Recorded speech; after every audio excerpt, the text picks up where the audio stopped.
brought to you by V-Guard. તો રાજકોટમાં જે અગ્નિકાંડ થયો અને ત્યારબાદ શું થયું તેનો સૌ કોઈને ખ્યાલ છે અને તેની વચ્ચે હવે જે રિપોર્ટ આપ જોવાના છો તે ખળભળાટ મચાવી દેશે. ફાયરને લગતી ઘટનાઓ વચ્ચે આપ કલ્પના કરી શકો કે ફાયર વિભાગના અધિકારીઓ મોટા વહીવટ કરવામાં વ્યસ્ત છે. TV9 પાસે જે વહીવટના પુરાવા આવ્યા છે તે જોઈને આપ ચોંકી જશો. આપને થશે કે એક તરફ લોકો મરી રહ્યા છે અને બીજી તરફ વિભાગમાં આટલી હદની લાલિયાવાડી ચાલી રહી છે. જુઓ આ રિપોર્ટ.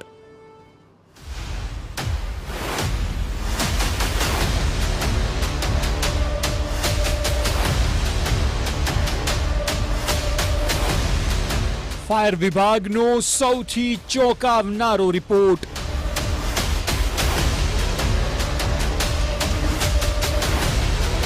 ફાયર વિભાગના અધિકારીઓનો વહીવટ.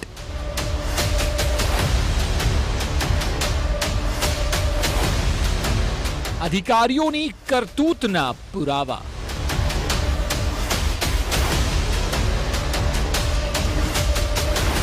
TV9 exclusive report.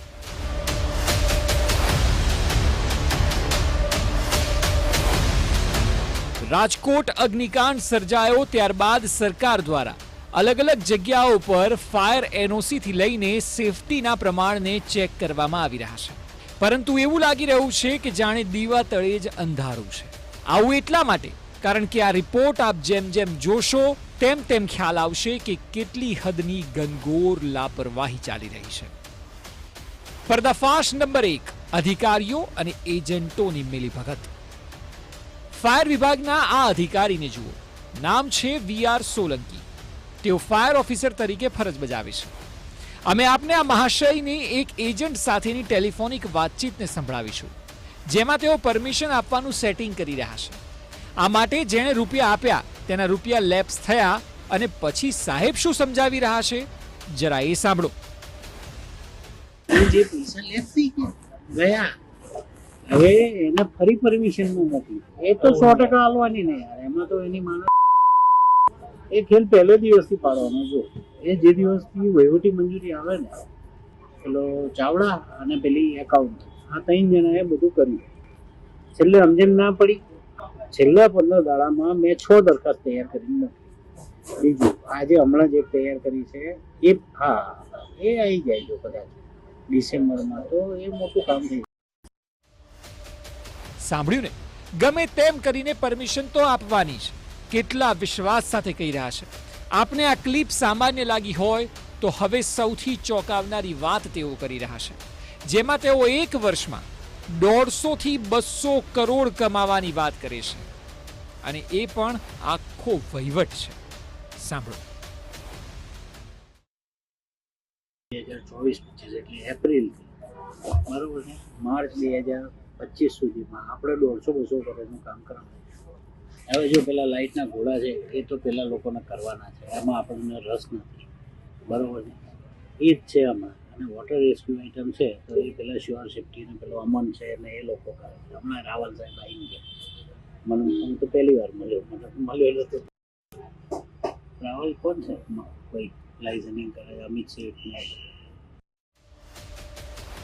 વિચાર તો કરો, 150 થી 200 કરોડના સેટિંગની વાત અને એ પણ એક વર્ષમાં. તો આ લોકો કારકિર્દી દરમિયાન શું શું નહીં કરતા હોય. આ ઓડિયો ક્લિપ ઇશારો કરે છે કે અધિકારીઓ કેવું મિલબાટ કે ખાવાનું ષડયંત્ર ચલાવી રહ્યા છે. સવાલ એ છે કે કોની રહેમ નજર હેઠળ ચાલી રહી છે ધાંધલી? કોણ કોણ આ વહીવટમાં સામેલ છે? વહીવટના રૂપિયાથી કોના કોના ગજવા ગરમ થઈ રહ્યા છે? ઓડિયોમાં લેવાયેલ નામ અમન વસાવડા કોણ છે? ઓડિયોમાં લેવાયેલ બીજું નામ હરમેશ મોદી કોણ છે? કોણ છે આ રાવલ સાહેબ? શું આ બધું જ મોટા સરકારી અધિકારીની રહેમ નજર હેઠળ ચાલી રહ્યું છે? આ તમામ સવાલના જવાબ મેળવવા ખૂબ આવશ્યક છે, કારણ કે આ તમામ લોકો ભેગા મળીને ભ્રષ્ટાચારની દુકાન ખોલીને બેઠા છે. આ પૂરેપૂરી આશંકા ઓડિયોમાં સામે આવી છે. જો કે આ તો હજી પણ નાનું ઉદાહરણ છે. પર્દાફાશ નંબર 2, રાજ્ય ફાયર વિભાગ ડિરેક્ટરે નિયમ તોડ્યા. જી હા, આપે બરાબર સાંભળ્યું. ગુજરાત અગ્નિ નિવારણ સેવાના ડિરેક્ટર નલિન ચૌધરીને લઈને મોટો પર્દાફાશ થયો છે. ડિરેક્ટર નલિન ચૌધરીએ સરકારી નિયમોના ધજાગરા ઉડાડ્યા છે. સરકારી પગારે કાર્યરત હોવા છતાં આ અધિકારીના નામે ચાલી રહી છે પોતાની પ્રાઇવેટ કંપની. ફાયર વિભાગના ડિરેક્ટર નલિન ચૌધરી કંપનીના સત્તાવાર માલિક છે. તેમની સાથે કવિતા નલિન ચૌધરી પણ પ્રાઇવેટ કંપનીમાં ડિરેક્ટર પદે હોવાની વાત સામે આવી છે. નિયમ મુજબ સરકારી કર્મચારી કે અધિકારી ક્યારેય પોતાનો બિઝનેસ ન કરી શકે. સવાલ એ છે કે શું સરકારી બાબુ નલિન ચૌધરીને નથી લાગતા કોઈ નિયમો? 2019થી કંપની કાર્યરત, તો આજ દિન સુધી એક્શન કેમ ન લેવાયા? નલિન ચૌધરી પર કયા રાજનેતા કે સરકારના અધિકારીના 4 હાથ છે? કારણ કે નિયમ મુજબ તો કોઈ પણ ચાલુ નોકરીએ વેપાર ન કરી શકે. નહીં, પોતાની કંપની નહીં રાખી શકે. કોઈ પણ સરકારી કર્મચારી પોતાની કંપની નહીં રાખી શકે. તમને જણાવી દઈએ કે આ તો હજુ ટ્રેલર છે. હવે જે ખુલાસો થવા જઈ રહ્યો છે તે સાંભળીને રાજ્યભરના સરકારી બેડામાં રીતસરનો ખળભળાટ મચી જશે. પર્દાફાશ નંબર 3, નલિન ચૌધરીની નિમણૂક પર સવાલ. નલિન ચૌધરીની નિમણૂકમાં પણ મોટી ગેરરીતિ થઈ હોવાની આશંકા છે. ફાયર વિભાગના કર્મચારીઓના મતે નલિન ચૌધરીએ ફિટનેસ સર્ટિફિકેટ નથી આપ્યું. આપણે જણાવી દઈએ કે ફાયર અધિકારીની નિમણૂક પહેલા અનેક ફિઝિકલ ટેસ્ટ થાય છે અને નિયમોના ઉલ્લંઘનને લીધે હાઈકોર્ટમાં નલિન ચૌધરીની નિમણૂકને પડકારાઈ પણ હતી અને એટલે આ કેસ હાઈકોર્ટમાં પેન્ડિંગ છે. કોર્ટમાં કેસ પેન્ડિંગ હોવા છતાં સરકારે નલિન ચૌધરીને 5 વર્ષ માટે કાયમ નિમણૂક કરી છે. મહત્વનું છે કે રાજ્યમાં ફાયર વિભાગમાં અલગથી ડિરેક્ટરની પોસ્ટ ઊભી કરાઈ હતી અને ત્યારબાદ ફાયર વિભાગના પ્રથમ ડિરેક્ટર છે નલિન ચૌધરી. આ મોટા ખેલનો પર્દાફાશ ન માત્ર અમે પરંતુ અરજદારના વકીલે પણ કર્યો છે. તેમણે પણ આ જ દાવો કર્યો. અમારા સંવાદદાતાએ અરજદારના વકીલ સાથે વાત કરી તો તેણે નલિન ચૌધરીને લઈને કોર્ટમાં ચાલતી મેટર અંગે જે ખુલાસો કર્યો તે સમગ્ર પંચાયતથી લઈને પાર્લામેન્ટ સુધી તમામને હચમચાવી નાખશે. આરોપ મુજબ નલિન ચૌધરીએ ડિરેક્ટર બન્યા પછી તરત જ કર્યા ફાયર સેફટીના નિયમોમાં ફેરફાર અને આ એક મોટો ખેલ માનવામાં આવે છે. નાગરિકોને સીધા જ સ્પર્શે તેવા નિયમોમાં તેમના દ્વારા ફેરફાર કરવામાં આવ્યા.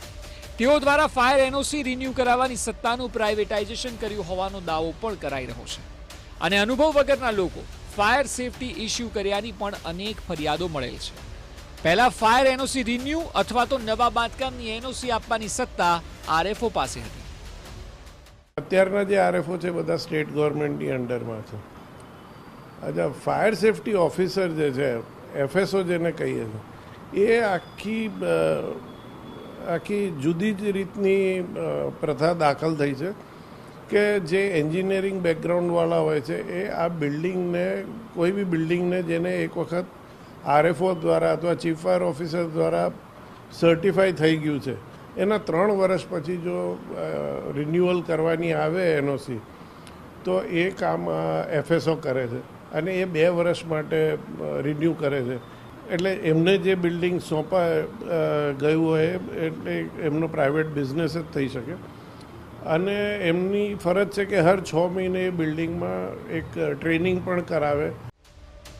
ત્યારે સવાલ ઉઠે છે કે આટલા વિવાદ બાદ પણ તેઓ કેમ હજી સુધી પદ પર છે? સરકાર કેમ ડિરેક્ટર પદને લઈને નથી કરતી ચોખવટ? આટલા વિવાદ હોવા છતાં કેમ હજી સુધી નલિન ચૌધરીને હટાવાયા નથી? સ્ટેટ ફાયર વિભાગના ડિરેક્ટર નલિન ચૌધરી પર કોણ મહેરબાન છે? શું નલિન ચૌધરીના કોઈ મોટા રાજનેતા સાથે છે ગાઢ સંબંધ? શું નલિન ચૌધરી કોઈ મોટા સરકારી અધિકારીનું ગજવું ગરમ કરે છે?